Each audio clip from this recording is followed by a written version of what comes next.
Welcome back, guys, to the opinionated right back. We're back for the 21-22 season of the English Premier League, and here we are again with more opinions, more stats, more football, more transfers, and a lot of Arsenal to talk about.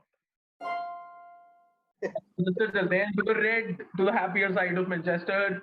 Rafael Varane was showcased just before the game. Proud That, moment. that was planned. I read about it later on.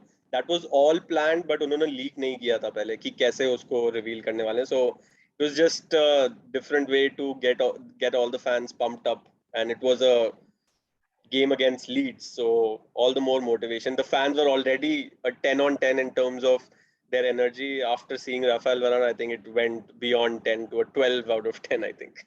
Right. Till about 50-55 minutes, 1-1, that game was pretty balanced, wasn't it? I mean, yes, United had the best of the chances in the first half also, but ultimately, you know that Leeds, till the time it's just 1-0 and 2-0, Leeds never know when they're beaten, right? But I think United, especially after Leeds equalized, I think it was scary for 10-15 minutes, the speed at which they were, being able to break Leeds. But they've done that before to Leeds also. Right, right. Is it That, about the system then? yeah, that's why I'm not getting carried away with this result because 6-2 तो पिछले season भी हुआ ही था. And we know कि Leeds play man for man, and if you win those one-on-one battles on the field with Leeds, then you can win against them, and that's what exactly happened, I think. Yeah, that those two holding midfielders, McTominay and Fred, were winning the ball, giving it to Pogba or Bruno, and they were assisting and scoring, finding gaps in that field. So that's what was happening. The trick is, can you do this against other teams in the Premier League? So I mean, the next few matches are very critical because they're against the lower sides of the Premier League, the bottom half of the table. If they can repeat this against them, because everyone is going to defend deep against United now. I knew Leeds will be very opened up and they'll attack, but rest of the teams they won't. So अगर बाकी teams ने ऐसा खेला, low block खेला, and United still rip them apart, then I am excited. But just after one game, not so much. Let's see how it goes. Great start with Bruno though, and Pogba. I mean, getting more assists in a single game, the first game of the season, than he had last season. I think that says a lot. But he looked geared up. है ना? दोनों Yeah, थोड़ा. I mean, there was no lack of passion from anybody involved from the United setup.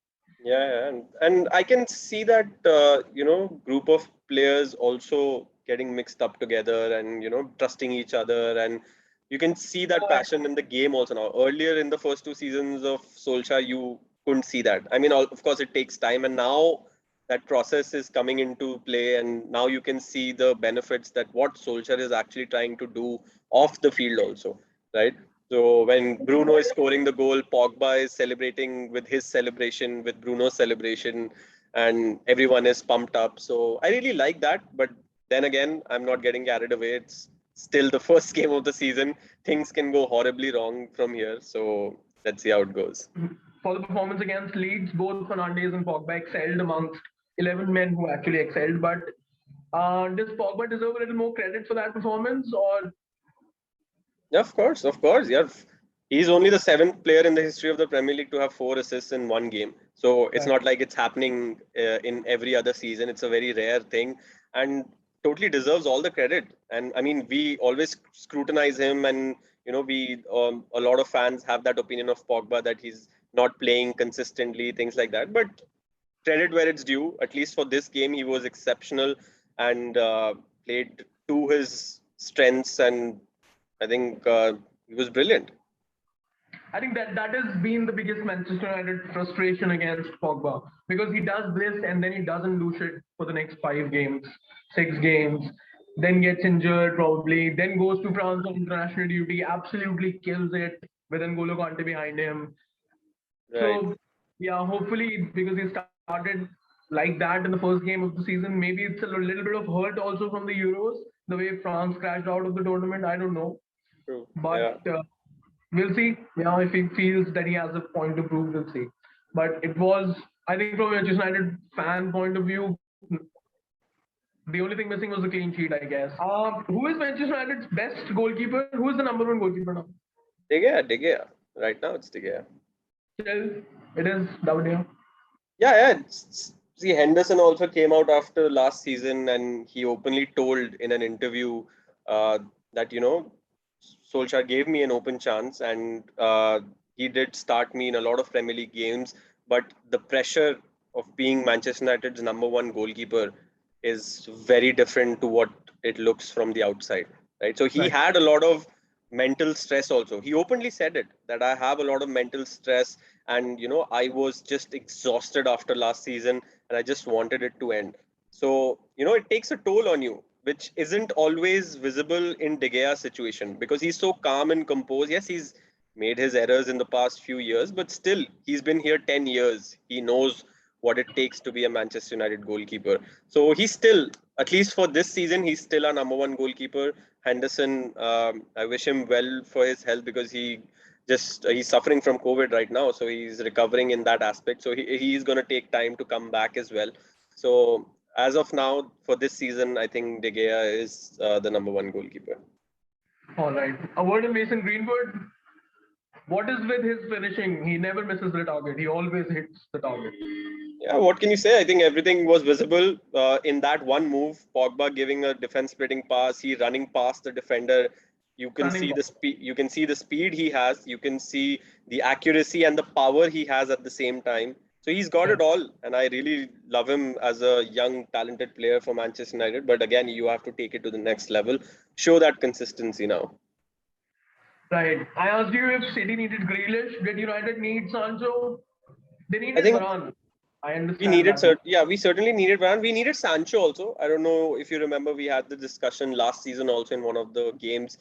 So United doesn't really have a right-sided winger who is an actual winger, who is a creator, who will play for the assists and also score goals, right? So Mason Greenwood was mainly playing on that wing. He's an out and out striker. Since the academy, he has played like a striker number 9. And on that day also against Leeds, he was playing as a number 9. So we did need Sancho. And that also helped because Rashford was pending a shoulder surgery for the past 1.5 years, which he Right. couldn't go through because we did not have any players to back him up, right? And now that Sancho came in, Rashford has had his surgery earlier this month and he'll be back by October. So yeah, of course, we needed both of those players, and we need one more CDM to actually consider ourselves title challengers because the midfield area, Matic is the only CDM that we have. Is who is an actual CDM. Fred is also more like a box to box. McTominay is also like a box to box. So we don't really have that CDM who can just allow our attacking players to move forward and he can take care and dictate the play from the back. So I'm still looking forward. Maybe not this summer window. It's very unlikely now that we'll get anyone in. Maybe next summer, but I'm really happy with the progress that Manchester United has made. Them finally making the right transfers. Right. It's something that Klopp and FSG have gotten together over the last 3-4 years. So I know this approach that you buy players that actually improve the first 11. Otherwise, there's no point. Saying Sancho hopefully will have a big impact. Either which way, right? He's one of those players who likes to take people on, likes to, the kind of players that get people from their seats, get people up from their seats. So United doesn't really have that sort of a guy, but I don't know. Are you hopeful that he will be able to replicate the form that he's shown in Bundesliga for a couple of seasons now? See, one thing now that Sancho has in Manchester United is competition for his places, right? So it's not going to be as easy as it was in Dortmund because Dortmund में अगर तुमने कुछ एक दो game खराब भी हो गए, so nobody's really looking at it, right? And of course he has all the qualities and to be a top player. So I have full faith that he's going to come good sooner or later. But maybe this season it's not totally fully on him, right? He is just come in. He's a very young player. People may forget that he's just 20 or 21 right now. So he certainly has all the skill set to be that creative and that player who gets people on the edge of their seats.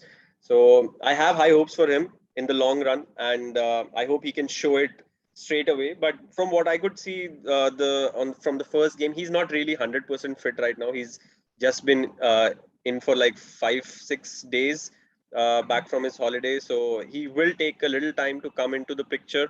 And thankfully, other players are producing, so I don't think there's any pressure for him to deliver straight away, right? So yeah, he will come good. I'm sure of that. But maybe he will take a little time to settle down and get fit first, and then let's see what happens. Varane will probably fit in. I mean, he'll seamlessly fit in, right? With Maguire, of course. Sancho, yes, there is a lot of competition, etc., etc. What is the target now for Manchester United? Are they going for the title with these signings? Is that it? I hope they are, and Solskjaer certainly says so in his press conferences and his post-match interviews. That United are always going to challenge for the title. Whether they're going to be able to do it or not, I think we can only judge that come February, March next year. So let's see. We had a pretty bad start to the season last year. So if we can mend that, our home form was pretty bad last year. If we can, change that, have a good home form, and have a good start to the season, don't lose any games in the first 6, 7 easy games that are coming our way. I think the first big game is against Liverpool only in October.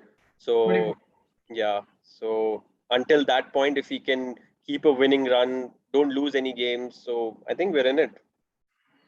All right. And realistically, Manchester United finished second last season. So what is the position we are looking at below which Ole loses his job? I think if he is in top four and he wins some other trophy, that is still progress because he hasn't won anything right now. So I think what the fans are craving right now is, of course, challenge for the title, but still win something else. Maybe an FA Cup, maybe go to a semi-final or a final in the Champions League. Show something, right? Show some more progress. Second is certainly not enough, but now we know Chelsea is also, fully ready to challenge. They've won the Champions League. They've strengthened their squad. Lukaku has come in. City are of course there. Liverpool have a fit squad now, so it's going to be tough this season to maintain that second position. But as long as he stays in this top four and wins a trophy, I think his job is safe.